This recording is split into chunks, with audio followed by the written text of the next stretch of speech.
E aí, pessoal, tudo certo? Olha só, o Ministério da Aula adverte.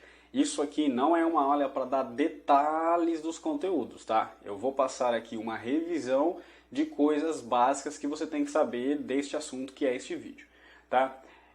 Um direcionamento para quem não é meu aluno, tá? E está assistindo esse vídeo de algum lugar. O que eu faço aqui é pegar as habilidades específicas que você tem que saber sobre aquele assunto e eu vou dando direcionamentos, né, para você lembrar se você sabe ou não sabe. Então, assim, é muito mais uma aula de direcionamento de habilidades sobre o assunto do que, de fato, uma aula falando do conteúdo. Então, claro, vou falar do conteúdo, mas é muito mais sobre as habilidades que você tem que ter com relação a este conteúdo. Beleza? Outra coisa também, eu dou aula para alunos de ensino Fundamental 2, né? Na verdade, Fundamental Anos Finais, que mudou o nome agora, né? Fundamental Anos Finais e Ensino Médio. Então não é, tá, um nível acadêmico de discussão que eu estou querendo trazer aqui, tá bom? Agora, sem mais delongas, bora pro vídeo. Até já!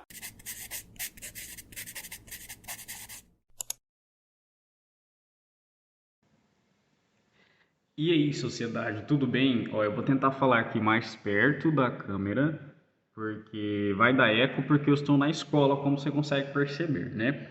Porque a minha casa estava com problema de conexão e resolvi fazer na escola. Mas vamos lá, o que importa é o conteúdo, o que importa é você conseguir fazer a prova de forma mais efetiva. Então vamos lá começar a falar do módulo 8 da... Deixa eu abaixar aqui, aí, vou ficar assim, tá? Você não vai se importar com a minha posição aqui, né? Módulo 8 fala da Segunda Guerra Mundial. Lembrando que essas revisões são para você concretizar as habilidades e não o conteúdo. Então vamos falar da primeira habilidade da página 173 do módulo 8.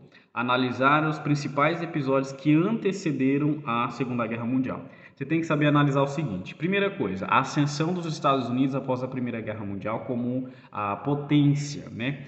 Migrar essa ideia de potência econômica da Europa, né, da Inglaterra na Primeira Guerra Mundial, que estava arrasada, para os Estados Unidos. Então os Estados Unidos passa a ser o maior símbolo de economia depois da Primeira Guerra Mundial. Mas você tem que lembrar que isso não vai durar muito tempo, porque na década de 30 tem um segundo evento que você tem que analisar, que é a crise de 29, que os Estados Unidos vai para o buraco econômico e leva basicamente o resto do mundo.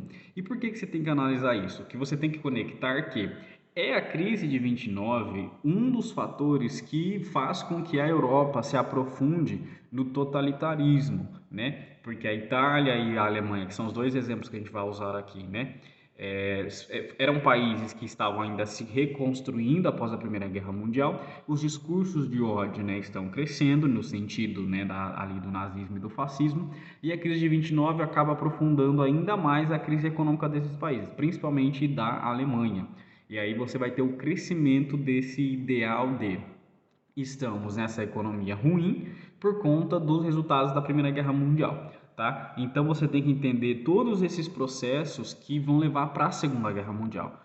Que aí o nazismo, por exemplo, quer se vingar, né, dos vencedores da Primeira Guerra Mundial, que envolve os Estados Unidos, envolve a França, a Inglaterra e assim por diante. Então é isso que a primeira habilidade quer. Habilidade número 2, identificar as dinâmicas do capitalismo e suas crises. Eu não vou ficar me enveredando aqui para explicar o capitalismo, porque esse assunto lá do ano passado, é assunto do 8º ano, a gente tentou esvaziar o capitalismo vendo todo o seu processo, né? O mercantilismo, depois dentro do iluminismo a ideia liberal, enfim, não vou ficar falando das dinâmicas do capitalismo, mas você tem que lembrar que, já citado na primeira habilidade, a crise de 29 vem basicamente por conta de uma economia capitalista muito liberal economicamente. Então, a dinâmica que vem depois dessa crise é o intervencionismo. Isso vai também levar à ideia do auto-intervencionismo que acontece nos estados totalitários, que são, como a Itália, por exemplo, e o Brasil, governos que são adeptos da linha econômica da direita, do capitalismo, mas são altamente interventores. Isso é uma característica da década de 30 por conta da crise de 29, o keynesianismo, que deixou claro que o capitalismo vamos dizer assim, totalmente livre, né, as empresas totalmente livres, sem intervenção do Estado, dava problemas. A próxima habilidade que você tem que ter é descrever e contextualizar os processos de emergência. Emergência no sentido de surgir, de emergir, tá? O fascismo e o nazismo. Minha coluna vai pro, né, pro beleléu desse jeito, mas vamos lá. Descrever o contexto. Eu acabei de fazer isso com você. Contexto de pós-Primeira Guerra Mundial, o país estava uma lástima, uma desgraça social, econômica, muita crise por conta da Primeira Guerra Mundial. Outro contexto, crise de 29. Tudo isso emaranhado no ódio de ter perdido a Primeira Guerra Mundial, no caso da Alemanha, a Itália por não ter recebido, por exemplo, as terras que tinham prometido, né, que tinha sido prometido para ela. Lembra lá naquele contexto dela trocar de lado e tal? Tudo isso vai ajudar no aparecimento desses ideais. Você sabe que os ideais eles fazem muitas reviravoltas no processo, mas saiba que é nesse contexto que vai acontecendo. Beleza? Depois deixa eu ver. A consolidação de estados totalitários e suas práticas de extermínio. Um aqui que a gente vai ter que falar o nacionalismo muito exacerbado, essa ideia de que o amor à minha nação é tão grande que eu posso cometer atrocidades humanas em favor dessa minha nação. Então eu posso cometer não só o discurso de ódio, mas a ação de ódio, como o extermínio, como promover a morte, para garantir essa soberania da minha nação, né? Isso basicamente é a essência do nacionalismo aqui que a gente discutiu, tá? Depois, compreender as fases do conflito da Segunda Guerra Mundial. Esse todo o processo da Alemanha se reorganizando, né?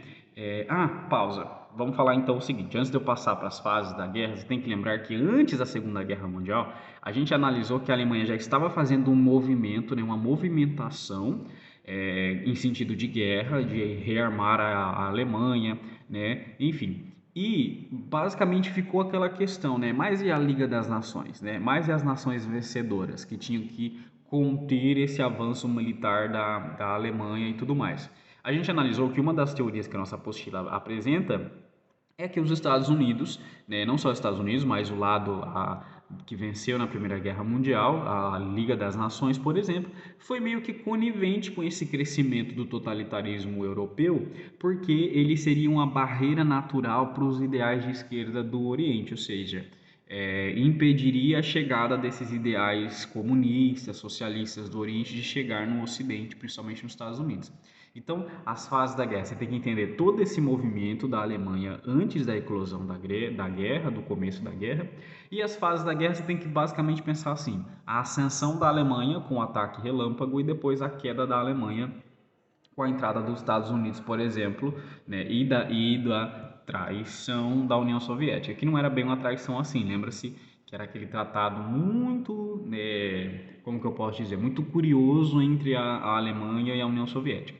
Mas basicamente você vai dividir assim, ó, eu coloquei de 39 a 41 o avanço do eixo, que é o crescimento do eixo onde está a Alemanha, o Japão, lembra da música? No eixo vai ter a Alemanha e ao lado o Japão e a Itália, tá? Contra o grupo aliado que perdia Inglaterra e França, basicamente. Aí depois você tem a entrada dos Estados Unidos e a União Soviética. Claro que tem muito mais países, mas esses são os mais chamativos para você se lembrar. Depois, identificar a nova ordem mundial e contextualizar a criação do Estado de Israel. Como eu falei, essa habilidade, pelo que eu alinhei, né, com a professora de geografia, está sendo muito mais perguntada em geografia nesse momento, né? A questão da criação do Estado de Israel, a criação da nova ordem econômica mundial. A gente só vai aprofundar isso aqui de fato lá quando a gente for falar da Guerra Fria, que é um assunto mais para frente. E você já está falando de Guerra Fria em geografia. Então, é muito legal você saber dessa habilidade, mas eu não vou questionar tanto isso em história, porque a gente vai ver mais à frente quando a gente falar da Guerra Fria. Aí quando a gente for falar da Guerra Fria, aí sim eu vou falar do que a nossa apostila chama de NOPEI, né? A Nova Ordem Política e Econômica Internacional, criação do Estado de Israel, conflitos regionalistas, mas essa habilidade eu não vou questionar tanto, tá? Na prova. Discutir as motivações que levaram à criação da ONU e à Organização das Nações Unidas. Essas três últimas habilidades é basicamente o decorrer da guerra. Como eu falei, coisas que você tem que saber aqui é saber que o desfecho da Segunda Guerra Mundial, que basicamente os Estados Unidos e a União Soviética estão no mesmo bloco para vencer a Alemanha, é o que dá o contexto para a Guerra Fria. Então, são vários fatores importantes, mas um fator importante que eu tiraria dessas duas últimas habilidades, que é a criação da ONU e a criação dos direitos humanos, é basicamente o seguinte, né? Você criminalizar, né, o genocídio, por exemplo, que é uma coisa de grande valia para esse contexto, Mas também a criação da ONU ela acontece num contexto ali de já montagem para a Guerra Fria. Então você tem que perceber que muitas ações que são tomadas, muitas organizações de blocos econômicos, organizações de defesas militares, vão se configurando para o contexto de basicamente continuidade de guerra, que não é, como você viu em geografia, não é uma guerra declarada, mas é um contexto de guerra. Bom, a Segunda Guerra Mundial tem muitas características, tá? Eu bati aqui só nas habilidades, para o que você tem que saber, o que a apostila espera que você saiba. Mas se eu fosse conseguir destacar algumas características, vamos pensar, por exemplo, no caráter ambíguo do nazismo, né, que a gente viu no módulo passado, né, que inicia como sendo um ideal de esquerda, mas é muito atrelado à direita. Tem que lembrar dessas características porque isso faz toda a diferença quando se trata, né, da relação da Alemanha com o Japão e a União Soviética. Também lembrar, por exemplo, deixa eu ver o que mais, da atuação da Itália nesse processo que basicamente a Alemanha teve todo um trabalho quase que sozinha, né, para conseguir manter a frente ocidental. Tinha o Japão, mas estava muito mais focado lá no Oriente, no Pearl Harbor. Então, assim, esses detalhes de dados e tudo mais, você tem leitura na apostila, tá? E eu não consigo esvaziar isso em um vídeo de menos de 10 minutos, que já passou dos 10 minutos. Essas são as habilidades que você tem que saber, tá? Ficou com dúvida em alguma habilidade? Você me pergunta depois. Por que eu estou falando que essas são as habilidades que você tem que saber e tudo mais? Porque às vezes você vai fazer uma prova, eu estou aqui folheando para o próximo módulo, tá? Às vezes você vai fazer uma prova e você tá ali com aquele monte de conteúdo para você decorar, né? Mas você não sabe o porquê que você está decorando. Você não sabe o que a prova, o que o professor, o que o avaliador quer. Então, conhecer a habilidade, o que se espera que você saiba é muito importante. Módulo 9. Getúlio Vargas, aí já é Brasil. Lembrando que a gente não vai fazer todo o governo Vargas no módulo 9. O último governo, que é o governo totalitário, Estado Novo, ele vem no módulo 10, que é outra prova. Se você está assistindo esse vídeo em 2023, pode ser que eu reutilize esse vídeo em outro ano e esteja na prova que você vai fazer. Aí você vai correr e vai ver o vídeo do módulo 10 também. Vamos lá. Primeira habilidade: identificar e discutir o papel do trabalhismo como força política, cultural, parará. Basicamente, o trabalhismo é uma técnica totalitária mais populista do Vargas de conseguir amarrar as classes sociais, as regiões sociais dentro de um único propósito, que é o crescimento econômico do Brasil na industrialização, fazendo aquela espécie de troca simbólica. Como assim troca simbólica? Ele infla o trabalhador para que ele consiga, né, ter esse ânimo de trabalhar pela sua nação e tudo mais, e em troca ele garante leis trabalhistas para esses trabalhadores, trazendo para o Vargas uma popularidade, um apoio. E aí você pensa, e onde está a classe burguesa, por exemplo? Onde estão os patrões? Ele também atua no sentido de incentivar a economia do Brasil, o próprio Estado fomentando a economia brasileira por meio da indústria de base, e isso traz para ele muito apoio da classe industrial, ou seja, a burguesia urbana. E a classe rica, eu estou falando de forma bem resumida, tá? E a classe rica agrária, né? Não está mais tão em alta assim, porque a gente acabou de sair da República do Café com Leite, mas tem a sua importância. Basicamente, o que a gente analisa? O que o Vargas faz, né? Ele garante leis trabalhistas para o povo trabalhador, mas a lei trabalhista do campo ainda não sai, entendeu? Então, garante a hegemonia, né, que o empregador tem sobre o empregado no campo, entendeu? E a classe dos militares, o que o Vargas faz? Eu estou dando uma ideia geral da sua era, tá? O que o Vargas faz? Ora, ele subiu ao poder por meio do intermédio dos militares, né? Na Revolução barra golpe, depende da fonte que você vai usar, mas na Revolução barra golpe de 30, o que levou Vargas ao poder foi a intervenção militar. Então ele tem que fazer alguma coisa por esses militares. E vem de qual forma? Inicialmente vem colocando esses militares como interventores dos estados, né? Que dá um problema depois, mas ele coloca como interventores dos estados, né? E depois, lá no Estado Novo, né, quando você tem aquela divisão da classe militar entre a direita e a esquerda, com a ANL, A e B, ele dá outro golpe de Estado, coloca o governo do Estado Novo e vai aderir bastante o ideal da A e B. Embora não seja muito declarado, você vê esse ideal sendo colocado ali em prática de alguma forma, beleza? Próxima habilidade. Como eu estava falando, refletir sobre a grande disputa ideológica ocorrida durante o governo constitucional. Que disputa ideológica é essa? Pode ser várias coisas, mas eu vou trazer aqui a disputa ideológica no campo político, né? Que é o seguinte, a disputa de poder entre Vargas, que já estava lá, mas você tem de um lado A e B, que quer colocar um governo fascista, de direita, e em outro lado você tem a ANL, que quer colocar um governo socialista de esquerda. Né? Lembrando que neste contexto, tanto o ideal fascista, né, o nazi-fascista alemão e italiano, é uma ameaça ditatorial, quanto né, o stalinismo também apresenta suas ameaças ditatoriais, ou seja, qualquer um dos lados tinha grande porteira, né, um grande portão de entrada de um totalitarismo.